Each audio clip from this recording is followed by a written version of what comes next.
Setiap pikiran, perasaan, dan gerakan tubuh kita semua berawal dari satu hal, listrik di otak. Miliaran sel saraf atau neuron terus mengirimkan sinyal listrik setiap detik, menciptakan simfoni aktivitas yang begitu kompleks namun teratur. Dan luar biasanya, manusia berhasil menemukan cara untuk mendengar suatu listrik itu. Alat itu disebut EEG, singkatan dari ensefalografi, teknologi yang mampu merekam aktivitas listrik otak hanya dari permukaan kulit kepala saja. EEG menjadi jendela menuju dunia dalam kepala manusia, membantu kita memahami bagaimana otak bekerja, beristirahat, bahkan bermimpi.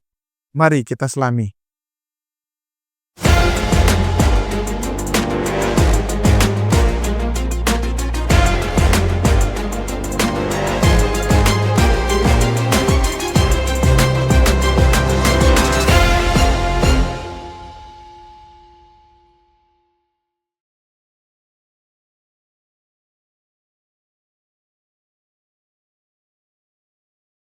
EEG berfungsi merekam, menganalisa, dan memvisualisasikan aktivitas listrik otak.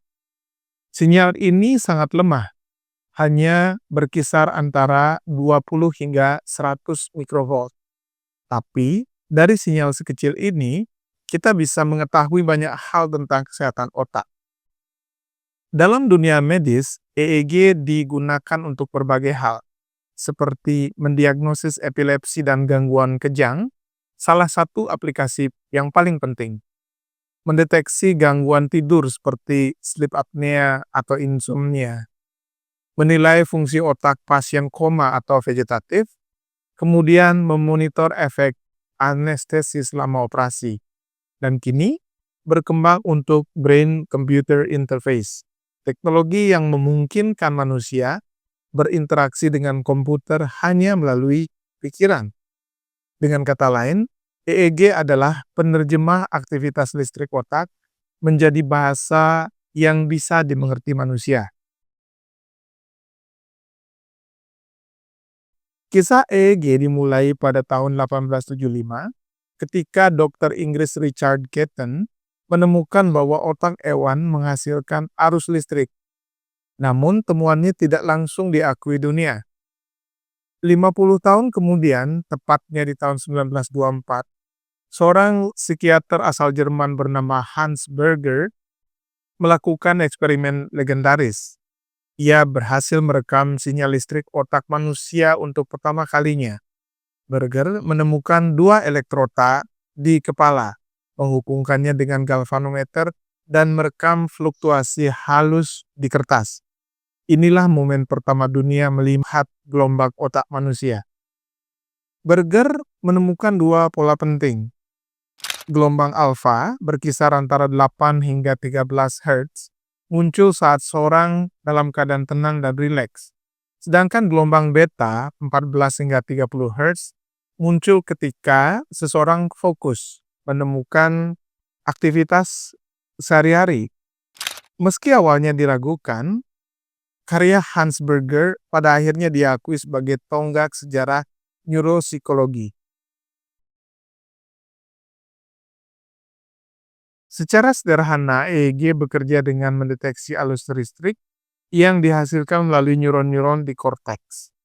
Ketika neuron aktif, mereka menghasilkan perbedaan potensial listrik yang kecil yang bisa ditangkap oleh elektroda di kulit kepala. Urutannya kurang lebih seperti ini. Pertama, elektroda ditempatkan pada kepala, biasanya mengikuti sistem standar internasional antara 10 hingga 20 elektroda.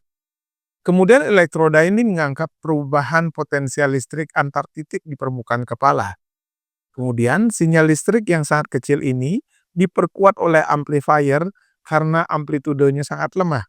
Setelahnya, sinyal difilter dan dikonversi menjadi bentuk digital. Hasilnya ditampilkan dalam bentuk gelombang EEG di monitor atau disimpan untuk dianalisa. Gelombang inilah yang menjadi jejak aktivitas listrik otak. Berbeda ritmenya tergantung mental seseorang. Otak manusia menghasilkan beberapa jenis gelombang listrik utama. Masing-masing mencerminkan kondisi kesadaran yang berbeda-beda. Antara lain, gelombang delta 0,5 hingga 4 Hz adalah gelombang yang paling lambat dan besar. Gelombang ini muncul saat tidur atau mimpi dengan rileks atau dalam kondisi tidak sadar. Banyak diamati pada bayi dan pasien koma. Gelombang lainnya adalah gelombang theta antara 4 hingga 8 Hz. Terjadi ketika kita mengantuk, melamun, atau bermeditasi ringan. Gelombang ini muncul pada anak-anak atau saat fase awal tidur, berkaitan dengan kreativitas dan relaksasi mental. Gelombang yang lain adalah gelombang alfa antara 8 hingga 13 Hz. Pertama kali ditemukan oleh Hans Berger, kemudian didominasi pada saat tenang atau santai, atau dalam keadaan sadar. Biasanya terlihat di area belakang atau occipital lobe. Nah, gelombang ini membuka mata dan ketika kita berpikir aktif. Gelombang beta adalah gelombang yang sangat cepat yang muncul ketika kita berbicara, berpikir, atau cemas, atau meningkat ketika kita stres atau berkurang ketika kita relaksasi. Gelombang gamma antara 30 sampai 100 Hz itu adalah gelombang yang sangat tinggi terkait pada memori kognitif tinggi seperti memori persepsi atau kesadaran. Gelombang ini sedang menjadi fokus penelitian bidang neuroscience dan BCI.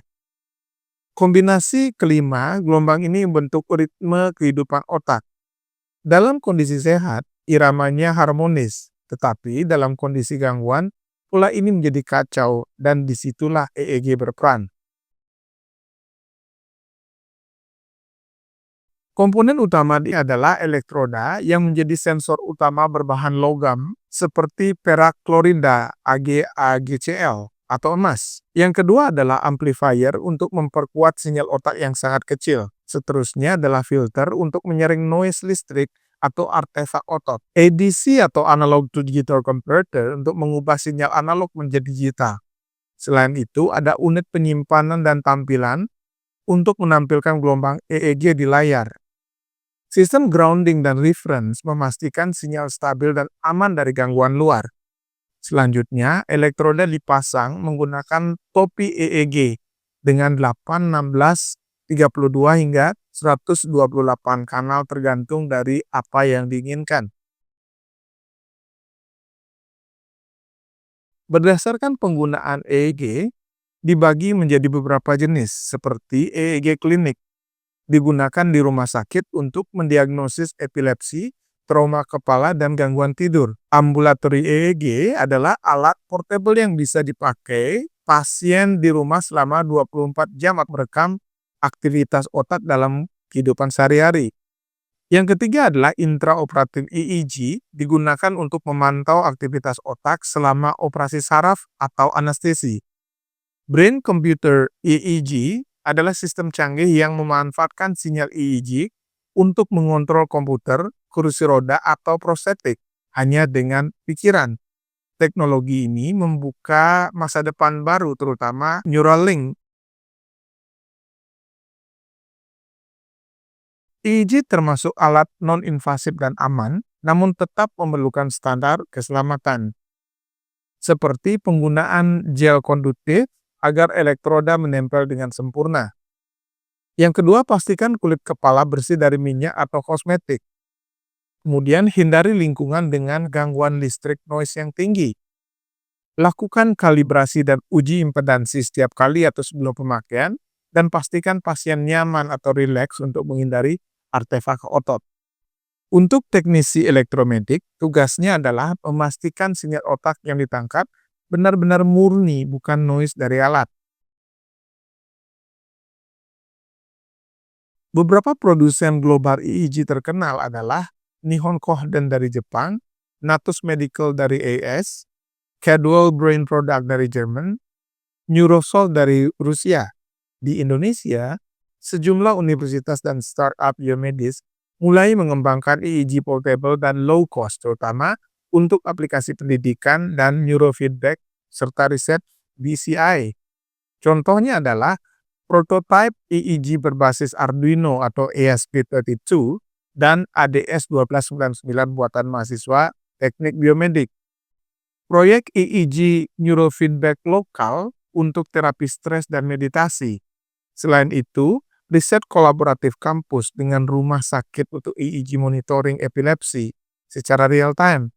Potensinya cukup besar, karena pasar alat EEG di Indonesia masih bergantung pada import, padahal bahan dan sensor pada dasarnya bisa dikembangkan di dalam negeri.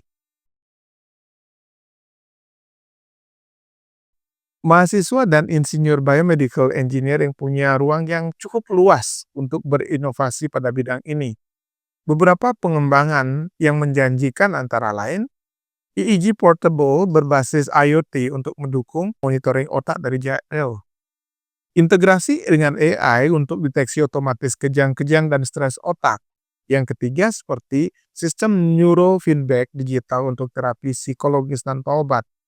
EEG headset murah untuk edukasi dan riset mahasiswa. Selain itu, dengan kemampuan memahami sinyal biomedis, elektronika, dan pemrograman, BMI Indonesia bisa menjadi pelopor teknologi yang tidak hanya memantau otak, tetapi juga membantu manusia untuk memahami dirinya sendiri. Sebagai penutup, EEG adalah bukti berapa luar biasanya otak manusia. Dari gelombang kecil di kepala, kita bisa melihat emosi, kesadaran, bahkan mimpi. Dari rumah sakit hingga laboratorium riset, dari diagnosis epilepsi hingga antarmuka otak komputer atau brain computer interface, EEG terus membawa kita lebih dekat ke pertanyaan mendasar, bagaimana pikiran kita bekerja. Bagi mahasiswa BMA, EEG bukan sekadar alat, tapi jembatan antara sinyal kesadaran dan kemanusiaan. Ketika kita memahami listrik otak, kita sedang belajar memahami diri kita sendiri. Majulah biomedical engineering.